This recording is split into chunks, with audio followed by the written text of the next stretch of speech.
취득세를 이제 고지서를 발부받기 위해서 신고하는 서류입니다. 경락을 기준으로 할 때는 필요한 서류가 매각대금 완납 증명원만 있다면 취득록세가 그 자리에서 바로 발급이 됐어요. 이 지방세법이 개정되고 난 이후에 하나 더 추가된 서류가 있습니다. 그것은 바로 취득상세 명세서라고 해서 용지는 한 장이라 비교적 간단해 보이지만 그 내용을 읽어보시면 많고 촘촘합니다. 주민등록법 제7조에 따른 세대별 주민등록표에 함께 기재된 가족, 세대원 전원의 주택 보유수를 본다 이 말이죠. 단 배우자와 미혼인 30세 미만의 자녀는 세대를 분리하여 거주하더라도 1세대로 간주한다.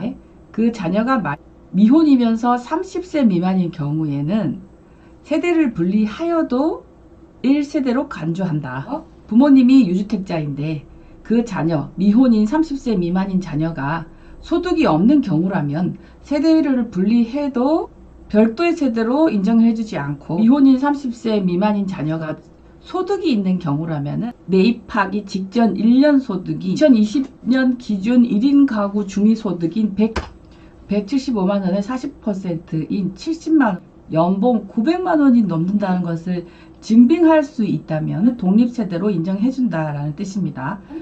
부모님을 부양하기 위해서 세대를 합각한 경우, 65세 이상의 직계존속, 장인, 장모, 시부모 포함 동거 복양하기 위해서를 합각한 경우에는 각각 별도 세대로 인정을 해주겠다. 저당권 실행으로 취득한 주택, 저당권을 실행으로 취득하거나 채권 변제를 대신하여 취득하는 주택일 경우에는 취득세를 중과하지 않겠다. 근데 다만 그 주체가 은행법, 저축은행법, 농업협동조합법에서 인정하는 시중금융기관일 때만 인정해준다. 개인근저당하고 임차인이 낙찰을 받아야 될 경우가 있어요. 보증금의 손해를 만회하기 위해서 경매사건에서 경매당한 부동산에 거주하는 임차인 낙찰인 경우에 사실은 부동산을 살려고 사는 게 아니고 손해를 만회하기 위해서 취득하는 경우인데 인정 안 해주겠다라는 얘기고요. 공시가격 1억 원 이하의 주택일 경우에 보유하고 있더라도 주택수에 포함하지 않겠다. 그런데 그 공시가격 1억 원 이하의 주택이 재개발, 재건축 지역에 있다면 1억 원 이하래도 주택수에 포함하겠다는 얘기입니다. 재개발, 재건축 지역인지는 무엇을 기준으로 판단하는가? 공시가 되어 있거나 조합이 설립된 경우 재개발, 재건축 지역의 주택으로 주택수에 포함을 한다. 그러면 농가주택, 가정어린이집, 노인복지주택, 재개발 사업 부지 확보를 위해 멸실 목적으로 취득하는 주택, 주택 시공자가 공사대금으로 받은 미분양주택, 국가등록문화재주택, 사원용 주택, 공공주택 사업자의 공공임대주택, 주택, 도시기금 리츠가 환매 조건부로 취득하는 조건에 대해서는 예외를 두겠다라고 발표했습니다. 자, 제일 많이 듣는 질문입니다. 분양권을 가지고 있는데요. 입주권을 가지고 있는데요. 주택수에 포함됩니까? 분양권 및 입주권 자체는 취득세 과세 대상이 아닙니다. 추후 분양권 및 입주권을 통해서 실제 주택을 취득하는 시점에 해당 주택에 대한 취득세가 부과됩니다. 분양 입주권은 주택이 준공되어 취득을 할 것이 예정되어 있기 때문에 주택수에는 포함한다. 아파트, 분양권, 입주권은 지금 현재는 주택이 없지만 장차 주택이 준공되어서 주택을 취득할 것이 예정되어 있기 때문에 주택수에 포함하는데요. 법 시행 이후 신규 주택 취득분에 대하여 적용합니다. 오피스텔이 주택수에 포함되는가라는 기준을 살펴보자면 그 오피스텔이 재산세 과세 대상에 주택으로 기재되어서 주택분으로 과세가 되고 있는 주거용 오피스텔을 가지고 있는 경우라면 주택수에 포함합니다. 주거용 오피스텔을 보유한 사람이 신규로 주택을 취득하면 2주택자가 되는 거죠. 그렇다면 오피스텔 분양권은 주택수에 포함되는가? 오피스텔 취득 후에 실제 사용하기 전까지 그 오피스텔이 주거용인지 상업용인지 확정되지 않았기 때문에 오피스텔 분양권은 주택수에 포함하지 않습니다. 다시 한번 정리하자면 오피스텔을 취득할 때 취득세는 주택외세율 4.6%를 적용합니다. 오피스텔 분양권을 가지고 있으면 주택수에 포함되지 않습니다. 아파트 분양권, 입주권은 법 시행 이후의 취득분부터 주택수에 포함합니다.